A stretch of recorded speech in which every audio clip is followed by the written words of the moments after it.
Thanks for joining us for the Two Maine Friends podcast. We're so glad you're here. We're your hosts, Natasha and Lindsay.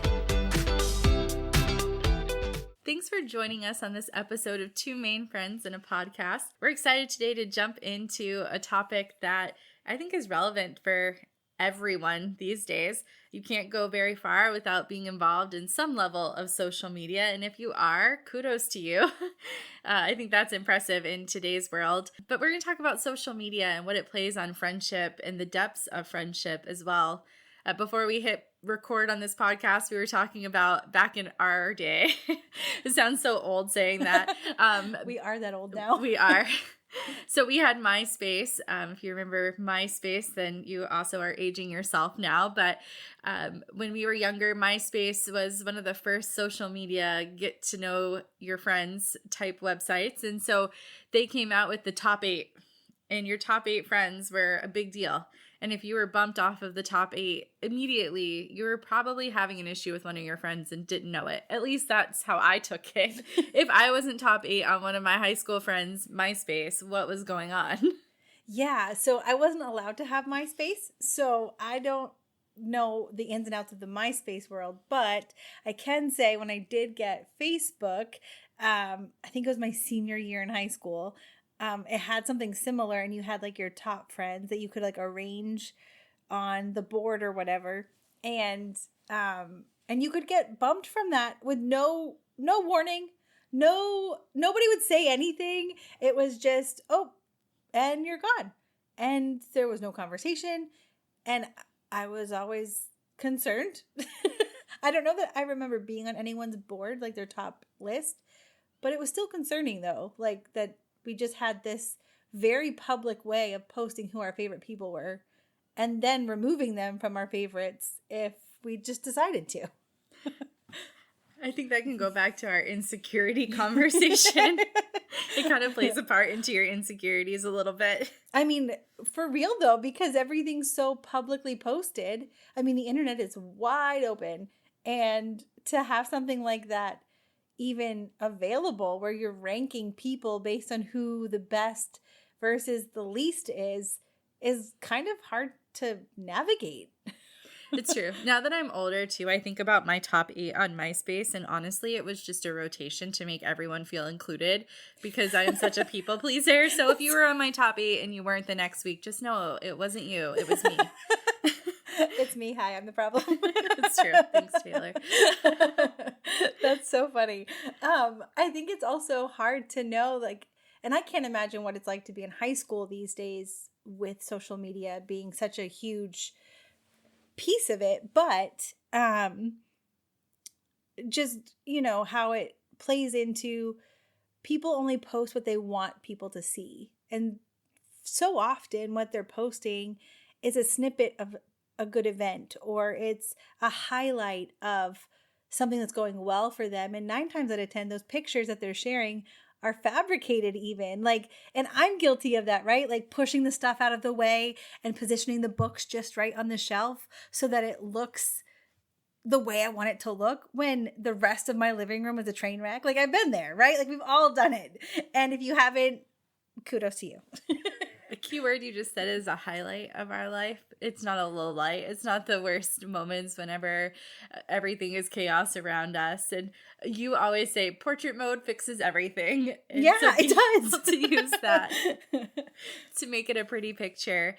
And I think, even not just high school, but 20s, 30s, where we are now in life, it's so easy to look at the people that we're acquainted with on social media. I have, I think, 400 people that I'm friends with on Facebook. I try to go in and narrow that list down a little bit more, and then I feel bad for unfriending people if I haven't talked to them in so many years, so I keep them on there because they're good connections, or we have a lot of history together, or whatever. I met them at this event, but those aren't really friends. They're just acquaintances throughout the years.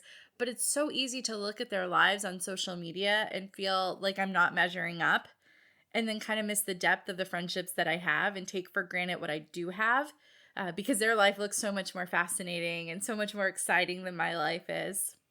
And, for us, like a lot of the really great conversations we had, or the foundation that we laid wasn't even posted on social media. Like we laugh about it now, but there's a good chunk of time where we don't have any sort of record of what happened because our relationship wasn't based on an event that we went to and like we had to snap the picture to prove it or it didn't happen, but it was having dinner and like talking at my kitchen table 9 times out of 10, or we were just having a game night. Like lots of laughter and so many fun memories, but nothing to post about. And I think sometimes we minimize the value of those moments because they aren't picture worthy. But yet today I can see the great return that those moments had because now we have a great friendship. Absolutely. I don't even think I have a picture of me holding your son, your first son, when he was born. And that was so monumental for me to be involved from day one of that relationship. And those were the depth moments, right? The moment where you and your husband kidnapped me in a car to tell me that you were having your first child. Like, those aren't the moments that we're not taking a selfie, like, oh, we're pregnant and I'm in the background. But we shared life together that way, though. There were a lot of moments where I would just come over and hang out while you were doing the new mom thing. Sometimes falling asleep on the couch while I was watching a movie with you. Guilty. But those are the depth moments that we don't always see on social media. But we're always so encouraged to build social media relationships at the same time.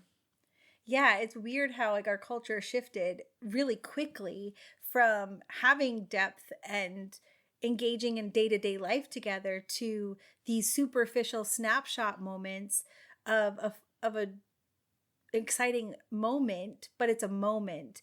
And I think there's great value. And that's part of why we wanted to talk about it today, because there's so much that we can gain from having moments where it's not Instagram worthy. Like, you know, a lot of our conversations, we were sitting in the driveway of either your apartment or my apartment in our cars, you know, usually tear filled. And that's where we would share our heart. But like you said, we didn't have the selfie and post the picture, but we had so many great moments that we gained from just being with each other, not worried about the outside world or how it looked or who else might have an opinion about it, but being in the moment with each other. Yeah, and I think social media puts the pressure on us to always be on top of our game and to always be perfection.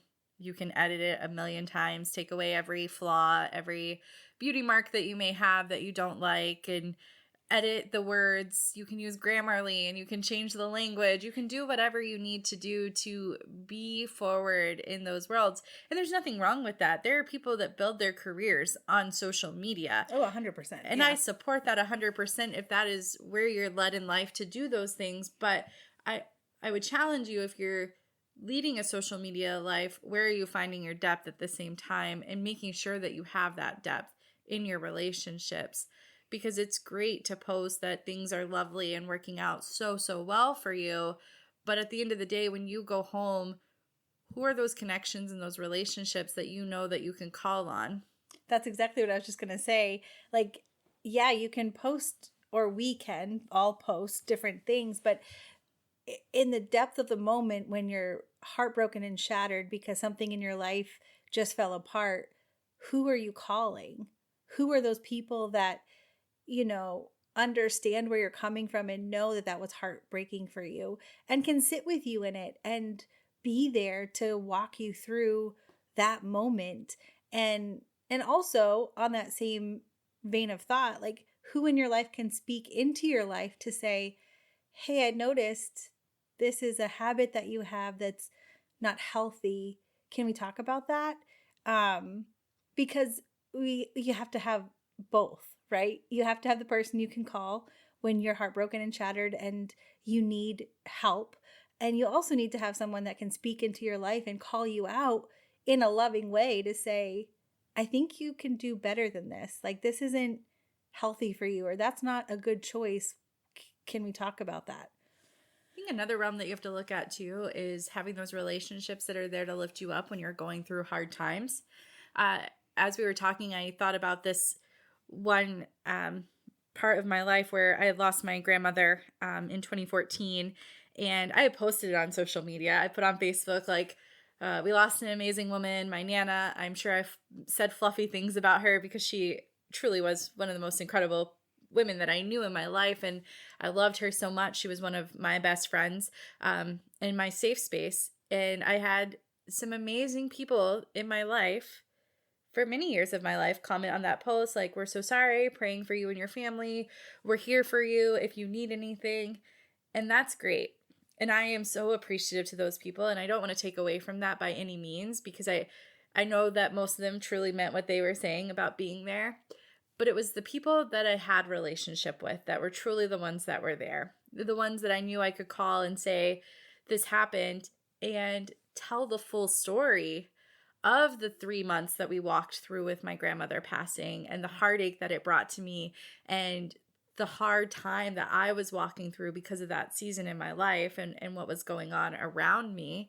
And it was the friend who showed up and went to the funeral with me that I grew up knowing through my whole childhood. Those are the relationships that are the depth. The people who don't just say it, but there's action behind their words.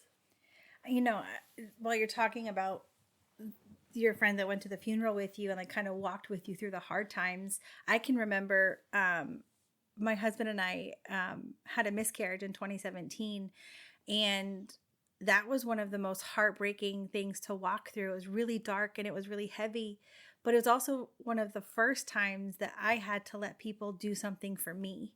And I'm very much a doer. I would much rather help you walk through your thing than to have someone have to help me walk through my stuff. And that's something I've had to learn over the years. I'm not an expert at it by any means. But in those moments, there were so many people that like showed up at our door with a meal and, you know, shared their story of loss with me and walked with me through those moments. And I can remember a friend of ours, they were traveling the US. They weren't even in the state. And they called and said, I'm having dinner delivered tonight. What's your favorite kind of pizza? And I can remember like looking at that text message and just like in tears with my husband, just being so in awe of the fact that somebody's literally across the country willing to just send us dinner so that we could be okay for that moment. And that just spoke volumes to me on like the value of having people in your life that they might not even know what it feels like to walk through a miscarriage, but they know that it's hard to figure out what dinner's going to be, right? And sometimes I think we can overcomplicate how to show up for people when if it's a hard moment or if it's something stressful or whatever, sometimes you just need, like, it's just helpful to have someone show up. Like, you don't have to bring the meal, but you could bring a hug and, you know, and I'm sorry, I don't know how this feels, but can I like bring you coffee? And I think that those moments teach us so much about the value of the people that we have in our life and who we surround ourselves with. Because if the people that we surround ourselves with tend to walk away or get really quiet and like, that's not every situation, right? Like some people just don't know how to respond in hard situations. That doesn't mean they're a terrible friend. But if the majority of the people that you surround yourself with are like that, then maybe it is a good time to evaluate who is in your life, right? But at the end of the day, when you are hit with something hard, I think that the relationships that stand out are the ones that show up in those moments. I think we crave connection at the end of the day. So, you know, being able to connect with people on social media will always feel a little surfacey at times because you're probably not pouring out the messy on social media. You're probably not sharing all of the hard times and all of the pressure and all of the times that you mess up. I certainly would not post all the times that I've messed up in this life on social media. No, thank you. You would all be bored. But it's important to have that connection with the people physically as well that are going to sit with you, like you were saying, in the hard times and pick you up in the hard times as well. And also be there to celebrate too, right? Like there's some great moments of celebration. And I think that one's a little bit easier to just involve everyone, right? Because it's happy. And so I think, you know, when you are hit with hard times, that really does highlight the depth of the relationships that you have, because the depth of the relationship is based on what you can endure together. in some cases. Yeah. And who wants to celebrate alone? And again, it's great. You post that new job promotion on Facebook or Instagram or your TikTok, and you're so excited because you got promoted. But at the end of the day, when people are congratulating you, doesn't it feel so good to be able to go out to dinner with your friends to celebrate or have your friends over to celebrate those things with you? Think about a wedding and imagine just having a social media wedding. Like you post your picture of you getting married and everybody's commenting on how beautiful you were. But the memories are made at the wedding and at the reception. And those, I think in comparison, are the concrete moments that we remember. Yeah, and like I can even remember getting a new job and you came over with my favorite ice cream one night, just unannounced, just popped and you're like, "Here, I got this for you." And we sat down and had ice cream because we were just excited about the new job, what that meant for my family, and I was excited about the new position. And those don't happen with social media relationships because they might not have known that I was searching for a new job and I got it, And so it meant the world to me for you to show up with my favorite ice cream and just have a casual bowl of ice cream at my kitchen table while we chatted about, what was happening. And those are the moments that reap the benefits over a long period of time. That's a great point. I knew the backstory at the end of the day. Yeah. Not just the post, because I think you did post that one on social media. Yeah. That, hey, she came over with ice cream and we're celebrating. But they didn't know the backstory of how long you had been searching, the efforts that you had put in, and the desire for the right job at the right time with the right pay, with the right schedule. Like there were so many factors in finding a new job for yourself. It wasn't just a job. It was something that aligned with your family to make it work for you guys. Yeah. And I think having people in your life to share the backstory with is important because like it does feel good, like you said in the moment, to get all these likes and, all of a sudden we've got 375 likes on one post. But at the end of the day, when you go to bed at night, how many of those 375 people can speak into your life to give you more value to what's happening? Exactly. And we're guilty of that. We've been watching our social media since we started thinking about this podcast or putting it out there on Facebook and Instagram. And currently today, as we're recording, we have 97 followers on Facebook and 30 on Instagram. And hopefully when we release this, we will be telling a different story. Who knows? But we watch this and we keep trending this. But then when I come back to the end of the day is I get to do something with my best friend that I'm enjoying doing. It's conversations like these that we get to have together, that we truly believe that we're supposed to be doing, but also creating a space for other people to be having these conversations with each other, that excite us the most, not just the followers. We're so excited that you're here, but it's not the end all be all. And we said from the beginning, we wanted to do this, to have fun, to with each other. Yeah. And I think at the end of the day, like the purpose behind this podcast specifically was because we wanted to create a space to talk about friendship, because we've seen over the years that there isn't a lot of conversation about adult friendships. And there's so much that we navigate as adults that's so hard and good and bad and ugly and all of the things in between. And to have a space where we have a conversation and invite you to have those conversations with your circle of people, because we've found that there's so much value in having a conversation about these hard things, because that's where we get to bounce ideas off of each other. Or, she can call me out on stuff and be like, well, that wasn't the best idea, but here we are. and we need that. We value that. And I think living in a post-pandemic world, we're all kind of hungry for that kind of connection, because it really showed us that we don't always have tomorrow to wait to start the conversation. What if we are shut in our rooms for, 18 months out of the year? What if you can't travel across the world and take that trip that you are hoping to take? And I think it gave us a new perspective on, don't wait for the next opportunity, but we kind of have to do it right now. Dive in today. Definitely. Not to keep going back to this, but I think again, about you finding that new job and celebrating with ice cream. It was more than just that.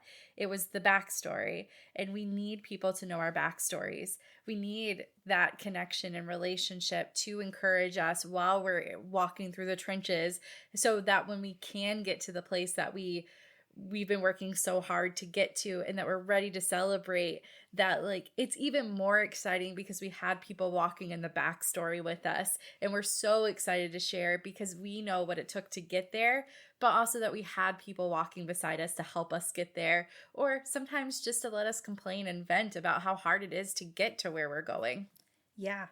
So I was just thinking, sometimes it's easy to talk about like, oh, you should have depth in your relationships and stuff, but how do you get there? Like, how do you get to the place where you have depth in a friendship? Because it's easy to post on social media or go shopping and get the pedicure and have coffee, and sometimes that cultivates a deep friendship. But maybe from your perspective, could you help us like figure out how to create depth in a relationship, because that's not always easy? So you'll probably hear me say this 100 times throughout this podcast, but I think it's giving a little bit in your relationships. You have to be willing to be vulnerable. You have to be willing to open yourself up a little bit to let people in. When people feel like you're being vulnerable, something about that makes them vulnerable. Like, oh, this person's wearing their heart on their sleeve a little bit for me. And maybe if they trust me, maybe I can trust them back. And that doesn't always feel great. And that's a little bit scary sometimes to like step into that feeling of things. But if we're not willing to do that, then we can't expect any return from another person in vulnerability. So we have to start creating kind of these environments that it's okay. And it's okay if you fumble the ball a little bit.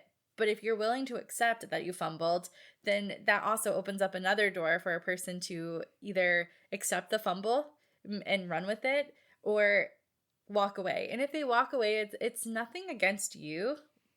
It might just not be their time to be vulnerable back to you, but we have to continually give. So you'll probably hear me say that 100 times. You have to invest in things in order for it to grow. And if you're not willing to invest, you're probably going to miss out on some really great relationships or some really great conversations that you could have. And not every conversation has to be your best friend or relationship either. I've walked away a lot of truths from people who aren't my friends, that maybe just having conversation with them, I'm like, wow, that was a really good point that they just said. And it's being in those rooms and being in those conversations. And sometimes someone might say something that you don't agree with, but you can walk away from that and go, okay, I don't want that in my life. I don't want to apply that in my life. But we have to step out of this social media world. I could get lost on TikTok for hours at a time and go down. And I read a quote the other day that said, the memes and the reels that your friends send to you is the type of person that you are. And like, well, my friends send me cat videos all the time and toddler videos. I'm friends with a lot of people who have kids. I personally don't have kids, but I get flooded by one of my friends with toddler videos because that's the era that she's in. But you know what I've realized is that I'm the person she thinks of when she's watching these videos laughing, because she knows I'm going to laugh with her. And sometimes you just have to create space for people to be who they are, and you can learn and grow from each other with those things. Yeah, and I think that's the key, right? Learning and growing, because everything is always changing. Our world changes so rapidly, and our lives change just as fast. And if we're willing to be able to grow and learn together and adapt to those moments and say, well, this has been a really tough season, I'm in a weird funk, but like figuring out how to do that together, then when you're kind of out of that funk, and you're like in a good groove, it feels so much better to know like, hey, they stuck it out with me and they've seen me at my worst and they've seen me at my best, and we're better for it. And I'm thankful that we've been able to kind of walk through that together, because we have had seasons where we weren't our best and there were lots of things that we had to learn. We were in our 20s, and what do you know in your 20s? Not a whole lot. But also it has now created a space for us to feel comfortable asking each other the hard questions. Yeah. And I don't think that if we had just kept our friendship a social media friendship, posting pictures while we were at the beach or while we're going to see the latest musical at the opera house or whatever it is that we were doing, that we wouldn't have space to ask each other the hard questions now behind the scenes. And so in your friendships, when you're thinking about those, what are you asking behind the scenes? And are you comfortable in your friendships to ask the questions behind the scenes? Or do you just try to put on that facade that everything is okay and keeping it a social media friendship? And even in social media world, take it away from that. But do you operate your friendships the way that you operate your social media? And are you always just trying to put on the glamorous side of you? Because it's okay to be vulnerable. And maybe you've never been vulnerable and want to be, but you don't know how. The only advice that I am not qualified probably to give this advice, but I would say just try. Yeah. You just have to start being vulnerable somewhere. Yep. Just try. You know, I'm so glad you said that, because there's been so many seasons of my life where I had my hand out and to protect myself kept people at an arm's length, and I wouldn't let people in, and I'd only share with them the very basic things and didn't let them in. And you know, to some extent I do regret not being more open, but at that season of my life, that's all I could give, because I didn't know how to let the guard down, because I was still processing some of my own stuff, right? Like, we all have our things we've got to process and unpack. But I think doing that in community is so valuable, because, you know, then it helps us take down those barriers and put our arms down so that we don't hold people at an arm's distance, but we can let them in. And you know, it's like you said, you have to try. And sometimes you try and you get hurt. And that sucks, you know. It's not easy to walk through that hurt. But on the other side of that hurt, there's something beautiful that can take place if we're willing to try. That's a wrap on this episode of Two Maine Friends in a Podcast. Follow us on Facebook or Instagram. You can also send us an email at twomainfriends@gmail.com. And as always, leave us a review wherever you're listening.